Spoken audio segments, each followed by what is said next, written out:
మనం సమాజం నుంచి చాలా తీసేసుకుంటున్నాం. గాలి, నీరు అన్నీ తీసుకుంటాం. దాన్ని ప్రొటెక్ట్ చేయాలి. మళ్ళీ వాటిని మన నెక్స్ట్ జనరేషన్ వాళ్ళకి మళ్ళీ మనం ఇవ్వాల్సిన అవసరం ఉంటుంది. కాబట్టి పిల్లల్లో అది చాలా ఇంపార్టెంట్ అండి. ఒక మొక్క నాటి దాన్ని సాకడం కానీ అట్లాంటి విషయాల్లో చాలా ఇంపార్టెంట్గా ఉండాలి. బిహేవియరల్ ఆస్పెక్టే కాకుండా వాతావరణం, మన atmosphere, we have to save earth also, next generations కోసం ఇవ్వడం. అది కాకుండా హెల్త్. ఇవాళ ఎన్ని రకాల ప్రాబ్లమ్స్ వస్తున్నాయి. జంక్ ఫుడ్ తింటున్నారు పిల్లలు. అది పనికిరాదు అని వాళ్ళకి తెలియచెప్పగలగాలి మనం. ఆ జంక్ ఫుడ్ వలన కూడా చాలా రకాల ప్రాబ్లమ్స్ ఏర్పడుతున్నాయి.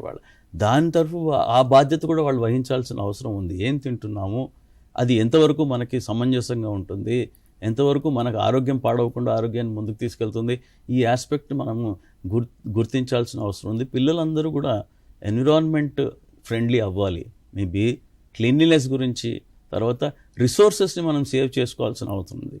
ఏం రిసోర్సెస్ ఉన్నాయి? నీరు అవసరం మనకి. అలాంటి రిసోర్సెస్ అన్నింటి కూడా మనం సేవ్ చేసుకుంటూ వెళ్తే we can do wonders with the environment around us.